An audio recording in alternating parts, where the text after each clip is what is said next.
नमो नमः। देवी प्रपन्नार्तिहरे प्रसीद प्रसीद मातर्जगतोऽखिलस्य प्रसीद विश्वेश्वरि पाहि विश्वं तमीश्वरी देवी चराचरस्य। करारविन्देन पदारविन्दं मुखारविन्दे विनिवेशयन्तं बटस्य पत्रस्य पुटे शयानं बालं मुकुन्दं मनसा स्मरामि। तथा कि सब लोगों को ज्ञात है कि आने वाले कुछ ही दिनों में ज्योतिया का महाव्रत, जिसको कि हम जीवित पुत्रिका के नाम से भी जानते हैं और विभिन्न प्रांतों में इसको विभिन्न नामों से जाना जाता है, लेकिन प्रचलित जो नाम है वह है ज्योतिया और जीवित पुत्रिका।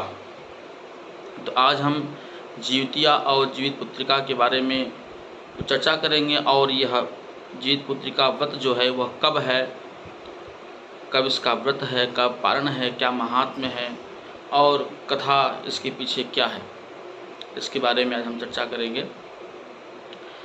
जीवित पुत्रिका व्रत, पहला तो प्रश्न ये उठता है कि जीवित पुत्रिका व्रत जो है वह कब है, कब होता है। तो जीवित पुत्रिका व्रत जो होता है 3 दिवसीय होता है, जो कि आश्विन मास के कृष्ण पक्ष की सप्तमी से लेकर के नवमी तक का माना गया है। आश्विन मास के कृष्ण पक्ष के सप्तमी को जो होता है वह नहाय खाए का क्रम होता है। नहाय खाए क्रम में क्या होता है, स्त्रियां शुद्धता के पूर्वक नहा धो करके बढ़िया से भोजन करती हैं और भोजन के बाद ठीक दूसरे दिन ही आश्विन कृष्ण पक्ष अष्टमी में जो है ये ज्योतिया का व्रत करती है और इस व्रत में बिना जल के रहा जाता है। बहुत कठिन व्रत होता है और ठीक उसके बाद प्रातःकालीन नवमी में इसका पारण किया जाता है। यह 3 दिवसीय व्रत होता है, नहाय खाए से लेकर के पारण तक होता है। ज्योतिया शब्द क्या है, ज्योतिया शब्द का अर्थ क्या है? तो ज्योतिया शब्द का जो मुख्यतया अर्थ है वह है जीवित पुत्रिका, और जीवित पुत्रिका से अर्थ लगा कि जीवित पुत्र के लिए किए जाने वाला व्रत। तो जो महिलाएं और जो बहनें थीं वह इस व्रत को जीवित पुत्र के निमित्त ही पहले किया जाता था कि हमारा जो पुत्र है, जीवित है, वह दीर्घायु हो, उसका मंगल हो, उसका सुखपूर्वक जीवन व्यतीत हो, इस कामना से जीवित पुत्रिका का व्रत किया जाता था। बाद में प्रचलन में आया कि जिनको संतान नहीं है, क्योंकि संतान के निमित्त है, संतान नहीं है, तो ऐसे लोगों ने भी इस व्रत को किया और भगवत कृपा से उनको संतान की प्राप्ति हुई, तो ये व्रत प्रचलन में आ गया। तो इस व्रत को लेकर के अब जीवित पुत्रिका में एक प्रश्न उठता है कि जीवित पुत्रिका जो है यह व्रत है किस देवता का व्रत है। तो जीवित पुत्रिका में जो आज पूजन चला आ रहा है क्रम से, इसमें जीमूत वाहन नामक गंधर्व थे राजा, उनका इसमें एक कथा आती है, उस कथा के संदर्भ से उन्हीं का पूजन किया जाता है।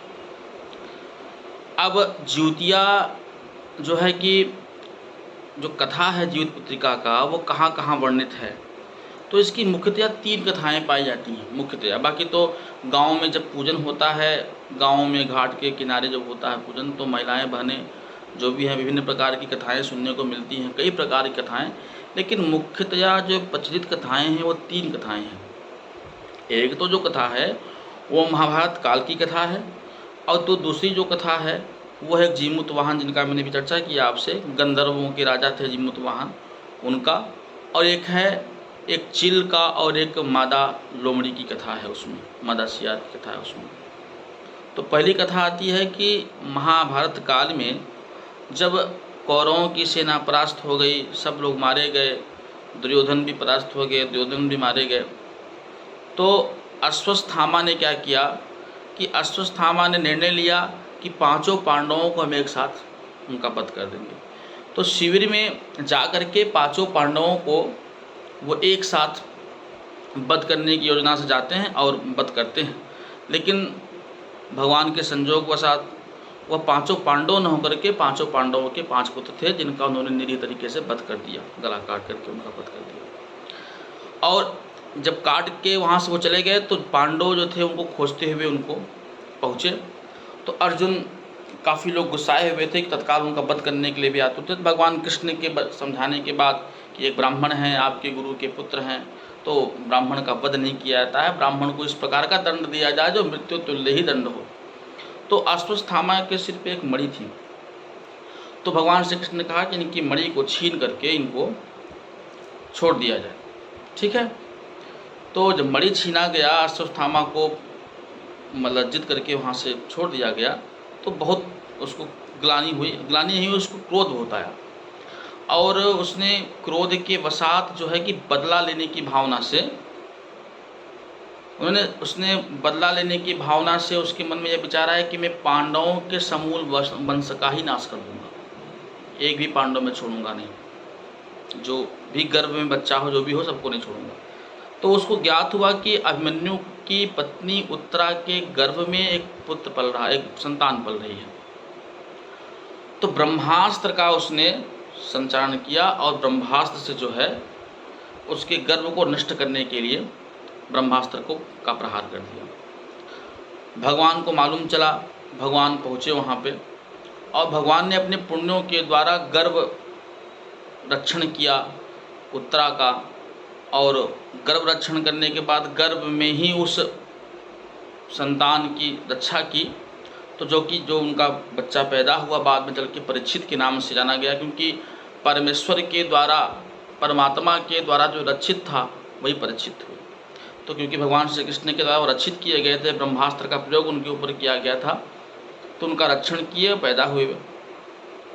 तो भगवान ने उनको कहा कि युद्ध तो अपनी जगह ठीक था, युद्ध में नाना प्रकार के छल कपट सब कुछ किए गए, बहुत लोगों की मृत्यु हुई, लेकिन जो आपने ये पाप किया है, एक गर्भस्थ शिशु को मारने की जो आपने चेष्टा की है, वह किसी भी प्रकार से अपरिहार्य है, उसका कोई भी प्रायश्चित नहीं है, इसके लिए आपको दंडित करना है।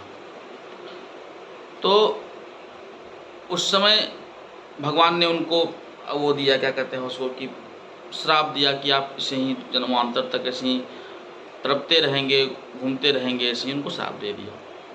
तो जब उत्तरा के गर्भ का रक्षण किया भगवान ने, तभी से जो माताएं बहनें थीं उस समय परंपरा में आ गया कि भगवान श्री कृष्ण का पूजन कीजिए और उनका ध्यान कीजिए कि हमारे गर्भस्थ शिशु की, चाहे हमारे जो जीवित पुत्र है उसकी रक्षा करें। ये एक परंपरा बन गई। ये एक कथा तो ये आती है। दूसरी कथा जो आती है उसमें है कि जीमूत वाहन नामक गंधर्वों के एक राजा थे। वो बहुत ही शांत स्वभाव के, पराक्रमी थे, सत्यवादी थे, कर्तव्यपरायण थे, लेकिन उनका राजपाट में लगता नहीं था। तो कुछ दिनों तक राज किया। राज करने के बाद अपने संपूर्ण राज्य को अपने भाइयों को सौंप करके वो चल पड़ते हैं जंगल में। जंगल में पहुंचते हैं तो उन्होंने देखा एक बूढ़ी माता है, बूढ़ी माता रो रही थी। तो उन्होंने पूछा कि हे माता, बताएं कि क्या कष्ट है आपको, किस कष्ट से आप इस प्रकार का रुदन कर रही हैं। तो संजोगवश माता ने, जो माता थी वो नागवंशी थी, माता ने कहा, हे पुत्र, मैं तो नागवंशीय एक माता हूँ। आज रोना इसलिए हो रहा है क्योंकि हमारे कुल में मात्र एक मेरा ही पुत्र है, और आज भी वो जो है कि गरुणराज के का भोजन हो जाएगा, गरुणराज के भोजन के निमित्त आज उसको परोस दिया जाएगा, तो मेरे कुल में कोई बचेगा नहीं, इसी के लिए रुदन कर रही हूँ मैं। तो गंधर्वराज जो थे जीमूत वाहन, वो उन्होंने उनको समझाया, उनको वचन दिया कि माता, मैं आपके पुत्र का रक्षण करूँगा, किसी भी प्रकार से मैं आपके पुत्र का रक्षण करूँगा।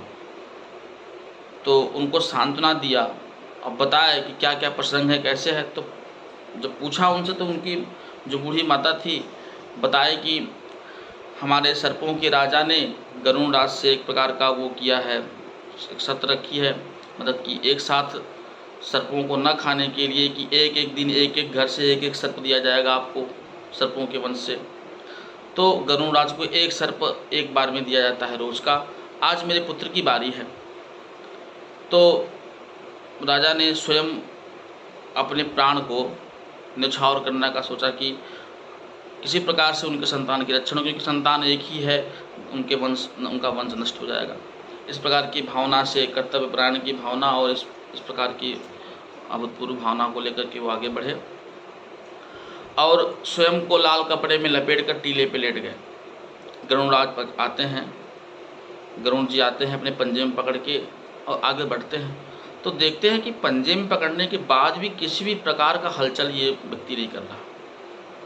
और अन्य सर्पों को देखते थे तो वो लोग डरते थे, छपटियाते थे, चिल्लाते थे, तो उनके अंदर भाई एक प्रकार का भय था, लेकिन यहाँ कोई भय नहीं था। उनको शंका हुई कि कौन है, ले जाके टीले पर रखा, और जब देखा तो देखा कि ये तो कोई और है। पूछा कौन है आप, प्रश्न पर प्रश्न किया, तो जीमूत वाहन ने अपना परिचय दिया और बताया कि ऐसी ऐसी बात थी, मैं ऐसे आया। तो भगवान जो गरुड़ थे प्रसन्न हो गए कि जो इस प्रकार का व्यक्ति है, तो प्रसन्न हो गए कि आपने जिस प्रकार का दान बलिदान करने का निर्णय लिया है, तो इसके लिए मैं बहुत प्रसन्न हूँ। बोलिए क्या मांगते हैं? तो उन्होंने मांगा कि आप जो है कि आज से नागवंशों में किसी का भी जो है कि किसी के भी पुत्र को, किसी भी संतान को, किसी भी घर के व्यक्ति को आप भक्षण नहीं करेंगे और उसके पुत्र को भी अभयदान करेंगे। तो गरुड़राज ने कहा कि, गरुड़ जी ने कहा कि ठीक है, आज से मैं किसी भी नाग का भक्षण नहीं करूँगा, और उनको भी आशीर्वाद दिया कि जाइए, आपके ही नाम से जो है कि महिलाएं अपने पुत्र को रक्षण करने के लिए व्रत का पालन भी करेंगी, और आप आशीर्वाद दिया उनको, और वहाँ से गरुड़ जी चले गए। तो उसी दिन से उन्हीं जीमूत वाहन के नाम से ही जो है, उसके बाद से परंपरा में आ गया कि जो महिलाएं थी वो उन्हीं के नाम से व्रत करती थी। जिस प्रकार से जीमूत वाहन ने उस नागवंशी कन्या के पुत्र का रक्षण करके उसके वंश का रक्षण किया, उसी प्रकार से जो है कि हम लोग भी अगर जीमूत वाहन का व्रत करेंगे, उनका पूजन करेंगे, तो उनके पूजन व्रत से हमारा भी पुत्र जो है वो दीर्घायु को प्राप्त होगा। इस कामना से, विश्व मंगल कामना से सब लोग व्रत करने लगे और जीमूत वाहन का पूजन करने लगे। यह कथा हो गई दूसरी। तीसरी कथा आती है एक चिल की एक मादा लोमड़ी की आती है। तो एक शमशान के पास में एक पाकड़ का वृक्ष था, उस पाकड़ के वृक्ष के अंदर जगह बनी हुई थी, मतलब कि उसके जड़ों में सियारिन उस पर रहती थी, और ठीक वृक्ष के ऊपर जो था वो चिल रहता था। दोनों में काफ़ी अच्छी मित्रता थी, बहुत अच्छी सखी थी दोनों। तो बहुत दिनों से वो साथ में रहते थे सब लोग। तो कुछ दिनों उन्होंने देखा कि पाकड़ के वृक्ष के पास में आकर के गांव की जो सुहागिन महिलाएं थी, क्षेत्र की जो सुहागिन महिलाएं थी, आती थीं और पूजन करती थी, वही जीमूत वाहन जीवित पुत्रिका का व्रत करती थी वो। तो उनके भी मन में ये बात आया कि क्यों ना हम लोग भी व्रत किया जाए। उन्होंने व्रत किया, तो व्रत तो प्रारंभ कर दिया। चील ने अपने व्रत को बड़े कर्तव्य प्रेरणा के साथ जो है कि बड़े अच्छे तरीके से ईमानदारी के साथ निभाया। लेकिन जो लोमड़ी थी उसने क्या देखा कि बगल में ही श्मशान था, और कुछ लोग लाए लाश को जलाने के लिए और आग लगा के चले गए। एक बरसात हुई, कुछ दिनों बाद कुछ ही समय में बरसात हुई और लाश आधी जली आधी नहीं जली। तो लोमड़ी ने लाश को देखा तो उसके मन में लालच आ गया, वो उसको खाने की भावना से गई, उसको खाया, भक्षण किया, उसका व्रत टूट गया वहीं पे। तो वहीं उसका व्रत टूट गया। तो अगले जन्म में दोनों में इतनी अच्छी मतलब कि मित्रता थी कि तो अगले जन्म में दोनों एक ही घर में दोनों बहन के रूप में उत्पन्न होती हैं। एक शैलवती एक धूमवती के नाम से पैदा होती। तो एक बड़ी बहन एक छोटी बहन। तो जो बड़ी बहन थी वो मादा सियार होती है, और छोटी बहन जो होती है वो जो होती है आपकी चिल जो होती है। तो एक का विवाह राजा के साथ हो जाता है, और एक का विवाह जो होता है उसी नगर के एक अच्छे राजकुमार एक अच्छे व्यापारी से हो जाता है विवाह। तो जो बड़ी बहन थी, जो मादा सियारिन थी, जो धूमावती जो थी,